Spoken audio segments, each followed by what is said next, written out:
Dans les premières heures d'une matinée fraîche de mars 2025, des murmures d'un nouveau chapitre du conflit en Ukraine ont commencé à circuler. L'air était chargé d'anticipation alors que la nouvelle se répandait au sujet d'une manœuvre surprenante des troupes russes. Elles avaient franchi la frontière dans la région de Sumy à un point jusque-là épargné par leurs forces. Cette avancée inattendue vers la ville de Volodymyr Rivka a suscité l'étonnement des analystes, car elle marquait un changement notable par rapport aux stratégies antérieures. Tandis que ces événements se déroulaient, le monde observait avec impatience, désireux de comprendre les implications de ce mouvement audacieux. L'incursion de Sumy n'était pas un événement isolé. Elle faisait partie d'un schéma plus vaste d'engagement militaire, touchant des régions comme Koursk et Belgorod. À Koursk, la ligne de front s'était quelque peu stabilisée après une période de conflit intense. Les forces russes avaient pris le contrôle de plusieurs localités, mais les troupes ukrainiennes tenaient bon dans des zones clés comme Olesya et Garnal. La lutte pour le contrôle était palpable, chaque camp luttant pour la domination au milieu de la dévastation de la guerre. Les images provenant des champs de bataille étaient frappantes, dépeignant la réalité sombre des engagements militaires. Les chars gisaient éparpillés, leurs extérieurs autrefois redoutables devenus des reliques carbonisées de la bataille. Les pertes étaient substantielles, en particulier pour l'Ukraine, qui aurait perdu 55 chars rien que dans la région de Koursk. Ce chiffre, souligné par une publication de Forbes, soulignait les enjeux élevés impliqués. Les chars, dont beaucoup étaient fabriqués à l'Ouest, représentaient un investissement important dans les capacités de défense de l'Ukraine. La perte de ces véhicules était un coup dur pour la position stratégique de l'Ukraine, soulevant des questions sur la durabilité de ses efforts militaires. Le récit était encore compliqué par l'implication d'équipements fournis par l'OTAN, attirant l'attention sur les dimensions géopolitiques plus larges du conflit. Alors que les analystes disséquaient les implications de ces développements, des questions se posaient sur la trajectoire future de la guerre. L'Ukraine serait-elle en mesure de reconstituer ses pertes et de maintenir sa position défensive? Ou l'attrition serait-elle un fardeau trop lourd? À Belgorod, l'armée ukrainienne se retrouvait plongée dans une lutte implacable pour gagner du terrain. Pendant plusieurs jours, ils avaient tenté d'avancer vers des localités clés, mais le succès restait insaisissable. Les défenses russes tenaient bon, contrecarrant les efforts ukrainiens et forçant une réévaluation des tactiques. Les troupes ukrainiennes, indéfectibles, poursuivaient leurs efforts, cherchant à exploiter toute faille dans les lignes russes. Leur persistance était emblématique de la lutte plus large pour le contrôle, un témoignage de la résilience et de la détermination qui caractérisaient les deux côtés du conflit. Pendant ce temps, des rapports ont émergé sur le rôle pivot des drones russes dans le conflit, effectuant des missions de reconnaissance et lançant des frappes précises contre les positions ukrainiennes.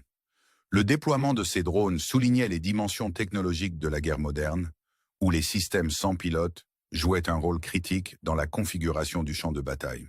L'utilisation des drones ne se limitait pas à Belgorod. Des tactiques similaires étaient observées sur d'autres fronts, y compris la région de Sumy. Là, les forces russes utilisaient les drones avec un effet dévastateur, ciblant l'artillerie ukrainienne et perturbant les lignes d'approvisionnement. La précision et l'efficacité de ces opérations soulignaient la nature évolutive du conflit, où la supériorité technologique pouvait influencer de manière décisive les résultats. Alors que la poussière retombait sur ces engagements, les implications stratégiques plus larges se faisaient jour. Le conflit n'était pas simplement une escarmouche régionale, mais un enchevêtrement complexe de forces géopolitiques, chacune cherchant à exercer son influence dans un paysage volatile.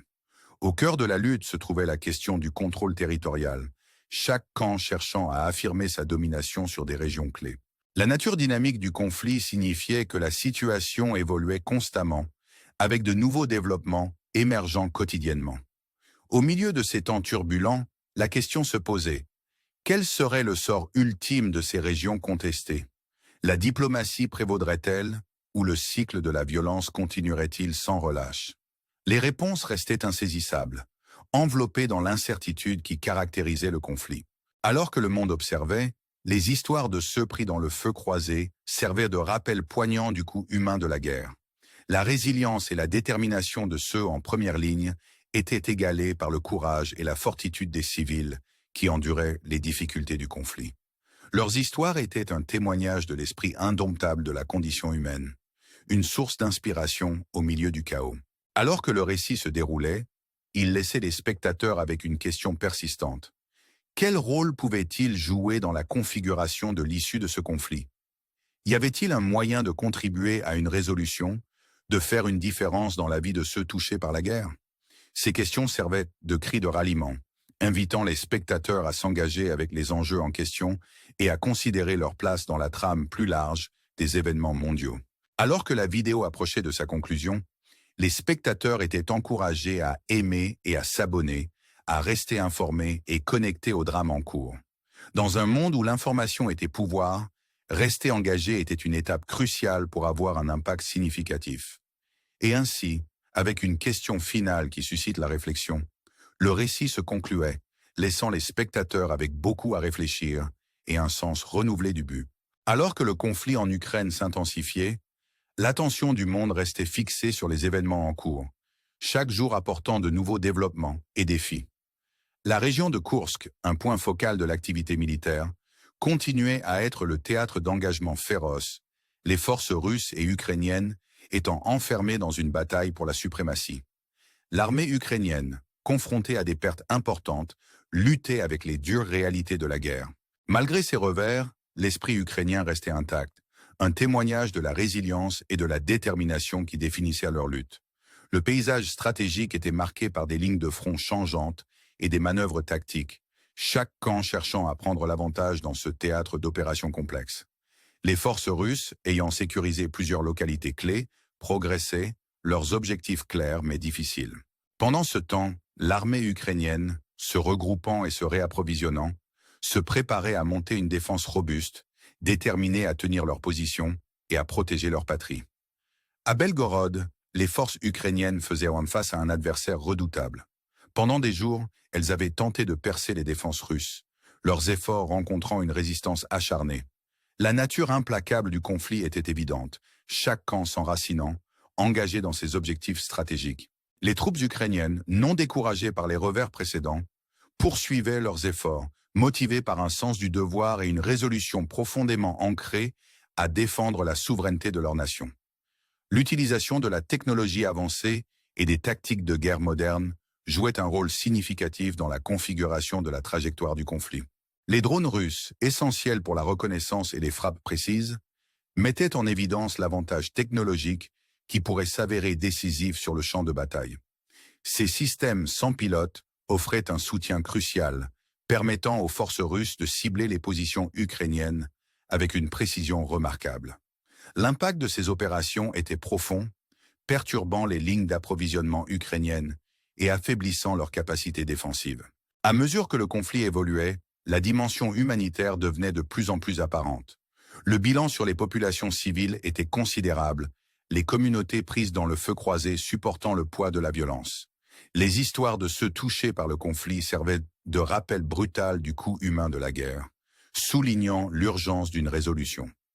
La communauté internationale observait attentivement, luttant avec les implications géopolitiques complexes du conflit. Des efforts diplomatiques étaient en cours, mais le chemin vers la paix restait semé d'embûches. L'équilibre délicat des pouvoirs, le réseau complexe des alliances et les intérêts stratégiques des puissances mondiales jouaient tous un rôle dans la détermination de l'issue du conflit. Dans cet environnement volatile, la question de comment parvenir à une paix durable demeurait cruciale. La diplomatie prévaudrait-elle, ou le cycle de la violence continuerait-il à s'intensifier? Les réponses étaient loin d'être claires, enveloppées dans l'incertitude et la complexité qui caractérisèrent le conflit. Au milieu de la tourmente, la résilience et le courage de ceux en première ligne offraient une lueur d'espoir. Leurs histoires de persévérance et de bravoure étaient un témoignage de l'esprit humain, une source d'inspiration pour les publics du monde entier. Le récit du conflit ne portait pas seulement sur les engagements militaires ou les victoires stratégiques. Il s'agissait des individus qui, contre toute attente, continuaient de se battre pour leurs croyances et leur patrie. Ces récits résonnaient profondément, offrant une fenêtre sur la vie de ceux affectés par la guerre et les défis qu'ils rencontraient. À mesure que la vidéo se déroulait, elle invitait les spectateurs à réfléchir aux implications plus larges du conflit et à leur rôle dans la communauté mondiale. Que pouvait-on faire pour soutenir ceux affectés par la guerre? Comment les individus pouvaient-ils contribuer à une résolution pacifique? Ces questions servaient d'appel à l'action, encourageant les spectateurs à s'engager avec les enjeux en cause et à considérer leur place dans le monde. Le récit, riche en descriptions vives et faits surprenants, visait à captiver l'attention du public et à inspirer une compréhension plus profonde de la complexité du conflit. La conclusion de la vidéo laissait les spectateurs avec un sentiment d'intrigue, les incitant à explorer davantage les questions et à rester informés. En aimant et en s'abonnant, ils pouvaient rester connectés aux événements en cours, acquérant des perspectives et des connaissances qui les inciteraient à faire une différence. Dans un monde où l'information était un outil puissant, rester engagé était une étape cruciale pour apporter un changement positif. Le récit, mélange d'éducation et d'inspiration, cherchait à favoriser un sentiment de communauté et de but partagé parmi son audience, leur rappelant que même face à l'adversité, il y avait toujours de l'espoir pour un avenir meilleur. Au milieu du conflit en cours, le récit continuait de mettre en lumière les dynamiques évolutives sur le terrain. Alors que les forces ukrainiennes faisaient face à leurs homologues russes, le paysage stratégique restait fluide et imprévisible. Dans la région de Sumy, les avancées russes posaient un défi significatif aux défenses ukrainiennes. L'incursion à Volodymyr-Rivka exemplifiait les risques calculés et les manœuvres audacieuses qui caractérisaient la stratégie militaire russe. Cette avancée, bien que significative, faisait partie d'une campagne plus vaste pour affirmer le contrôle sur les territoires contestés. Pour l'Ukraine, les enjeux étaient élevés, et la détermination à défendre leur patrie n'était égalée que par les défis auxquels ils étaient confrontés. Le conflit à Koursk et Belgorod soulignait l'interaction complexe des tactiques militaires et des intérêts géopolitiques.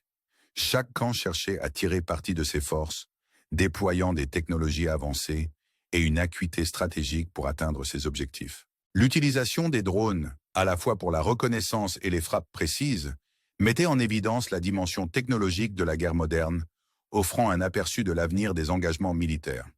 Ces développements étaient suivis de près par la communauté mondiale, pleinement consciente des implications plus larges du conflit.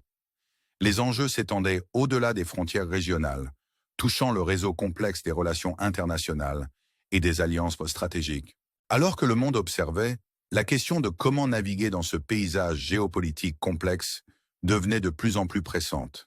La diplomatie internationale réussirait-elle à combler les divisions, ou le conflit s'intensifierait-il davantage, impliquant des puissances mondiales et remodelant les alliances?